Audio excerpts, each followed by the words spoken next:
तो हेलो दोस्तों, नमस्कार। एक बार फिर स्वागत है आपका आपके अपने चैनल RS एकेडमी क्लासेज पे। देखिए, जैसा कि आपको बोर्ड पे लिखा हुआ दिख रहा है, आज की जो हमारी जानकारी रहेगी वो अक्षांशीय व देशांतरीय विस्तार के बारे में रहेगी। तो कुछ सामान्य जानकारी हम पढ़ लेते हैं, उसके बाद हम सीधा राजस्थान की तरफ आएंगे। तो दोस्तों, अगर मैं राजस्थान की स्थिति की बात करूं कि राजस्थान कहाँ स्थित है, अगर ग्लोब के आधार पर बात करूं, देखिए अगर ये एक ग्लोब है, आपको पता है ये जो साइड है वो उत्तर साइड हो गई, ये जो साइड है वो दक्षिण साइड हो गई, ठीक है।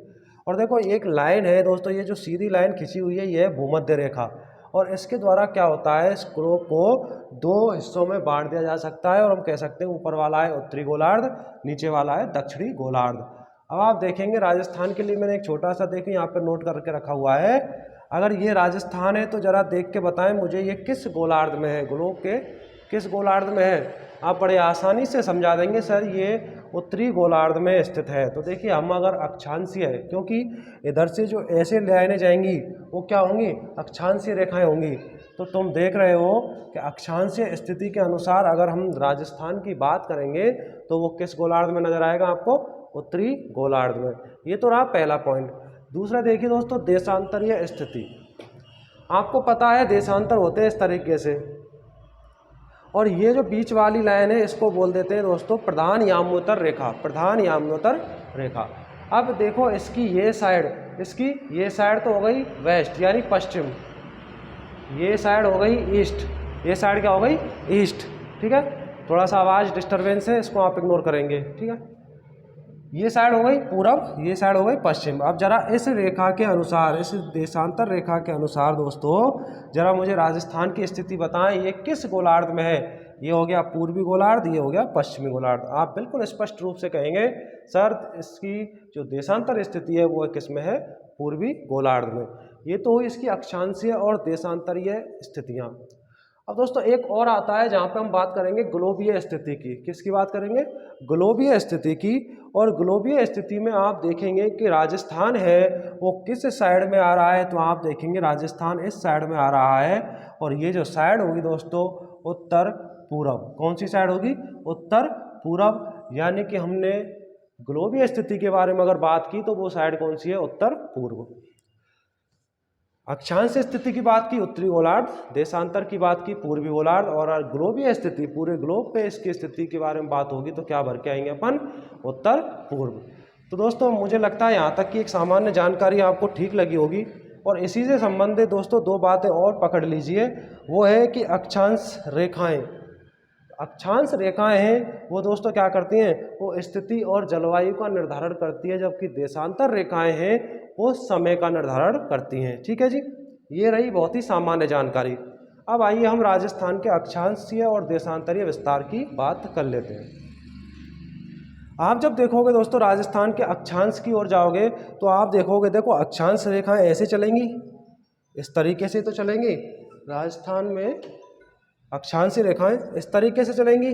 तो देखिए अगर इस तरीके से अक्षांशीय रेखाएं जाएंगी तो अगर मैं अक्षांशीय विस्तार चेक करूंगा दोस्तों, तो राजस्थान का जो अक्षांशीय विस्तार है वो होता है 23 डिग्री 3 मिनट या 23 डिग्री 03 मिनट।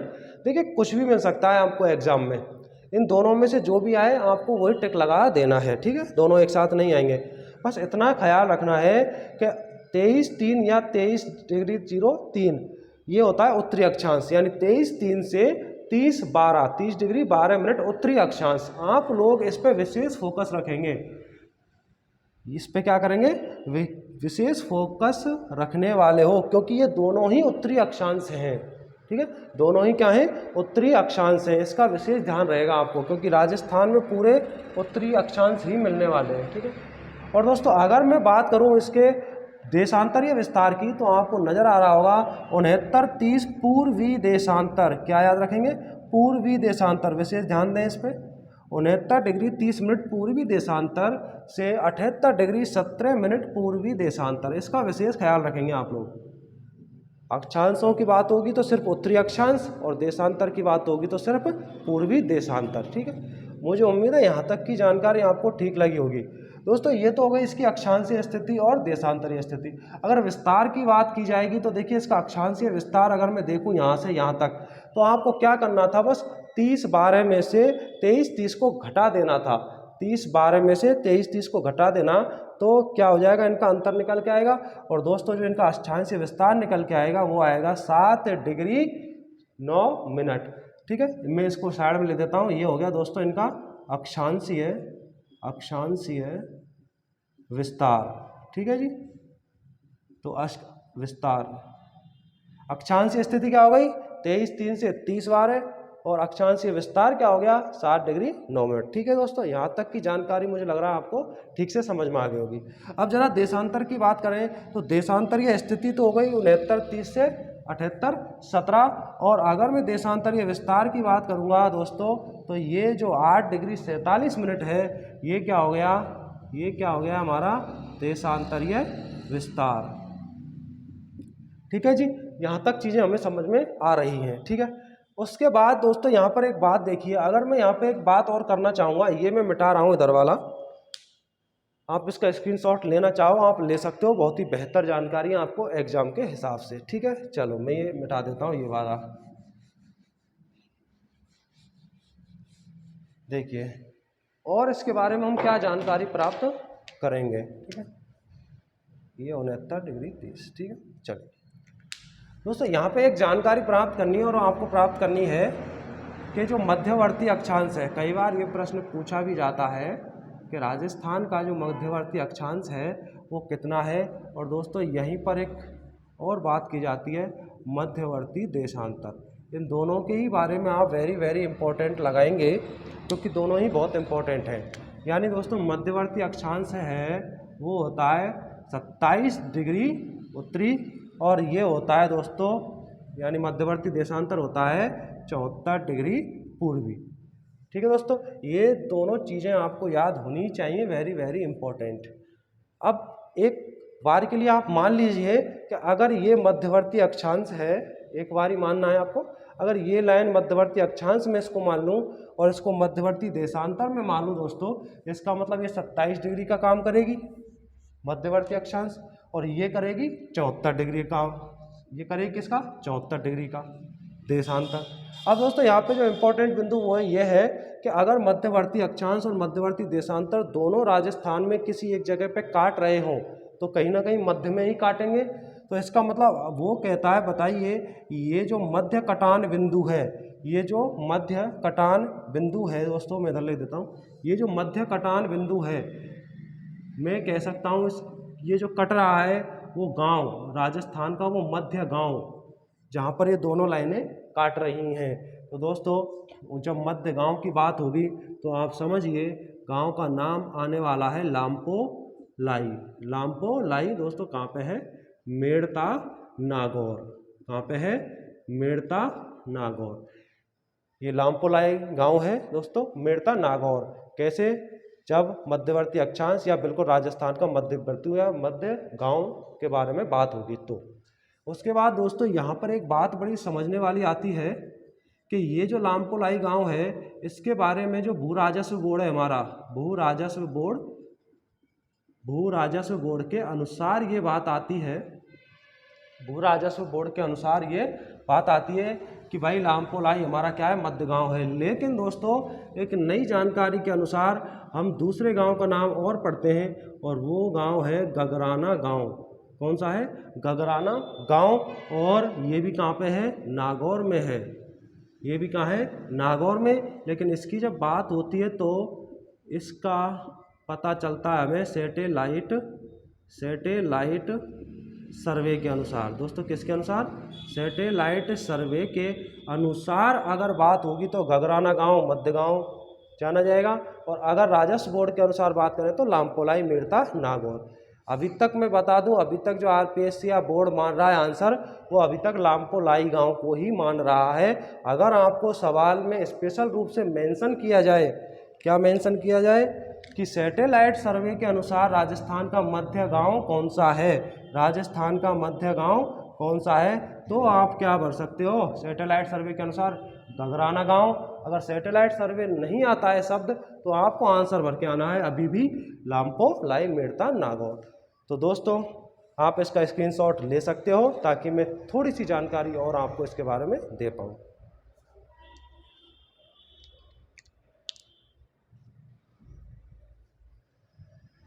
चलिए, उम्मीद करता हूँ आपको ये जानकारी ठीक लग रही होगी। अब मैं थोड़ा सा बोर्ड साफ कर लेता हूँ। चलिए,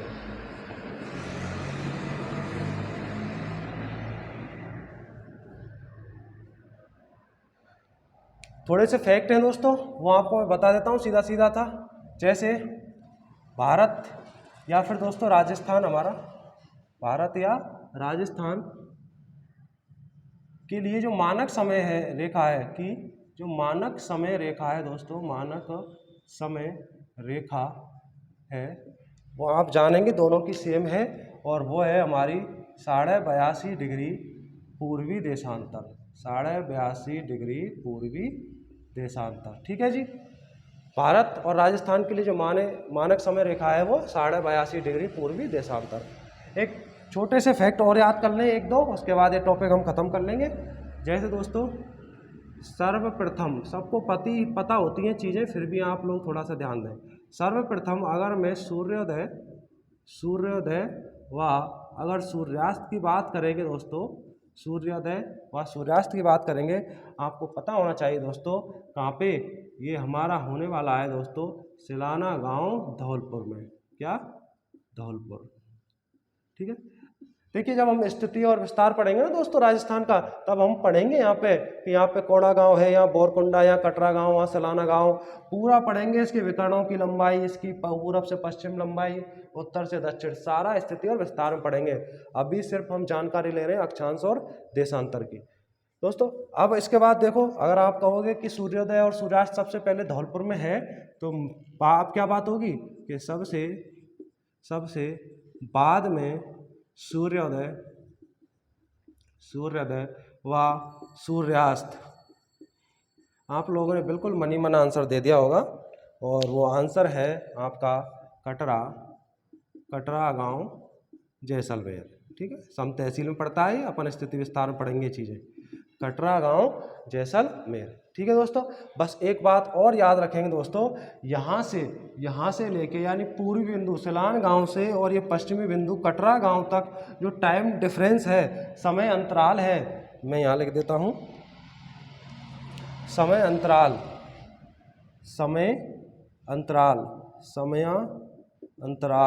ठीक है दोस्तों।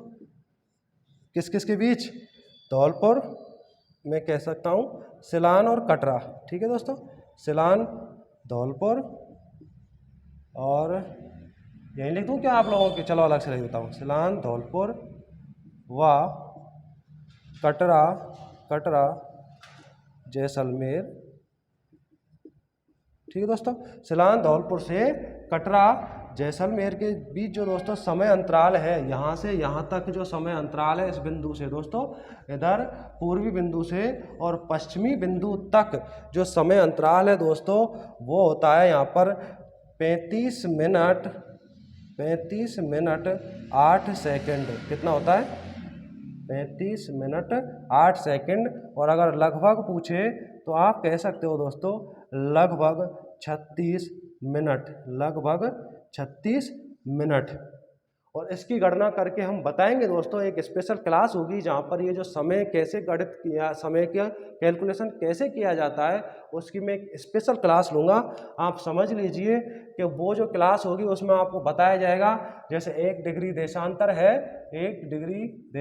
है, वो होता है 4 मिनट के बराबर। और दोस्तों 1 मिनट देशांतर है वो होता है 4 सेकंड के बराबर। तो अगली वीडियो में दोस्तों मैं आपको ये जो राजस्थान में समय निकालते हैं मानक समय रेखा के अनुसार, उसके बारे में सामान्य जानकारी दूंगा, और बहुत बेहतरीन तरीके से आपको समय निकालना सिखाऊंगा। तो आप थोड़ा सा स्क्रीनशॉट लेना चाहें इसका ले सकते हो। और दोस्तों यहाँ से आप कोई भी एग्ज़ाम दोगे, सीधा प्रश्न आपके एग्ज़ाम में टपकने वाला है। तो अगर वीडियो अच्छी लग रही हो तो दोस्तों चैनल को सब्सक्राइब कर लें और लाइक शेयर करें, और अपने दोस्तों तक भी इस जानकारी को पहुंचाएं, ताकि उनका भी भला हो और उनके साथ हमारा भी भला हो। धन्यवाद। जय हिंद।